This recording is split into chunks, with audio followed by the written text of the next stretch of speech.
এই ট্রেনটা যখন যাচ্ছে এইভাবে যেতে যেতে যেতে যেতে এই যে গাছের কাছে গেল, এবার এইটা অতিক্রম করা মানে এইটা পুরো যেতে হবে।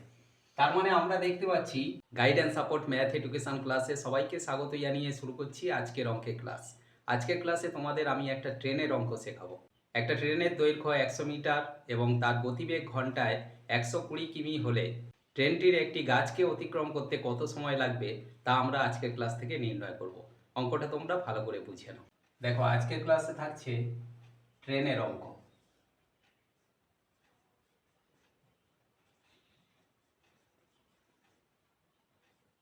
মোস্ট ইম্পর্টেন্ট একটা অঙ্ক। আমাদের দেওয়া আছে যে ট্রেনের দৈর্ঘ্য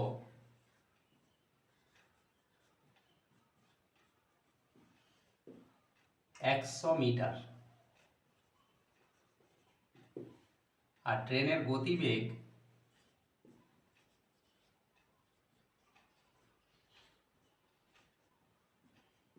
ঘন্টায়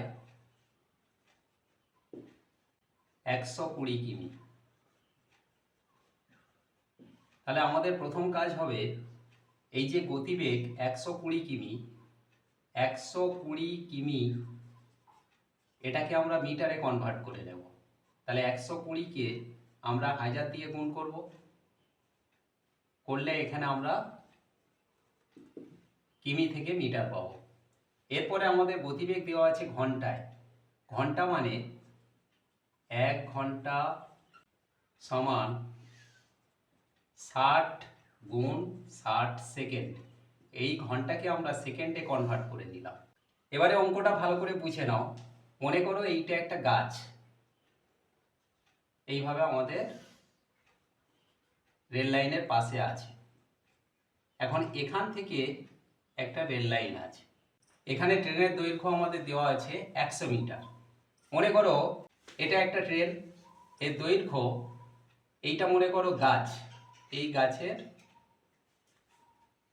এইটা পোর্শন, এখান থেকে এই পর্যন্ত অতিক্রম করতে হবে। এই ট্রেনটা যখন যাচ্ছে এইভাবে যেতে যেতে যেতে যেতে এই যে গাছের কাছে গেল, এবার এইটা অতিক্রম করা মানে এইটা পুরো যেতে হবে। তার মানে আমরা দেখতে পাচ্ছি যে ট্রেনের নিজের দৈর্ঘ্যটা গেলেই তবে গাছকে অতিক্রম করা হবে। তাহলে এখানে আমরা লিখব যে ট্রেনটি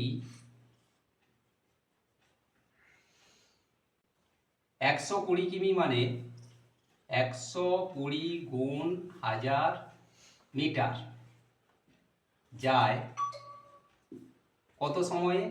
না 60 গুণ 60 সেকেন্ডে। কারণ 1 ঘন্টায় গতিবেগ মানে 60 গুণ 60 সেকেন্ড। এবারে 1 মিটার যেতে ট্রেনটার কত সময় লাগবে? না 60 গুণ 60 বাই 120 গুণ 1000। এবারে ট্রেনের দৈর্ঘ্য কত দেওয়া আছে? 100 মিটার। তাহলে 100 মিটার যেতে কত সময় লাগবে ট্রেনটার? না 60 গুণ 60 গুণ 100 বাই 120 গুণ 1000। যেমন নিচে 120 গুণ 1000 আছে, আমরা রেখে দিলাম। এবারে আমরা কাটাকাটি করব। দেখো এখানে 1 2 3 4টে শূন্য আছে নিচে, ওপরেও 1 2 3 4টে শূন্য আছে, আমরা কেটে দিলাম। তাহলে ওপরে এখন কি থাকছে? না 6 গুণ 6 আর নিচে থাকছে 12। এবার 6 12-র সঙ্গে কাটলে 2 হবে, আর 2 6-এর সঙ্গে কাটলে এখানে আমরা 3 পাবো। তাহলে আর কিছু থাকলো না। এখানে আমরা কত সময় পেলাম? না 3 সেকেন্ড। তাহলে 100 মিটার দৈর্ঘ্য বিশিষ্ট ট্রেনটির ওই গাছকে অতিক্রম করতে কত সময় লাগবে? না 3 সেকেন্ড। আশা করি আজকের ক্লাস থেকে ট্রেনের এই ইম্পর্টেন্ট অঙ্কটা তোমরা ক্লিয়ারলি বুঝতে পারলে। এমন সব অঙ্কের সহজ সরল ভিডিও পাওয়ার জন্য অবশ্যই গাইড অ্যান্ড সাপোর্ট চ্যানেলটিকে সাবস্ক্রাইব করে সঙ্গে থেকো। সবাই ভালো থেকো, সুস্থ থেকো। দেখা হচ্ছে পরবর্তী ক্লাসে, পরবর্তী ভিডিওতে।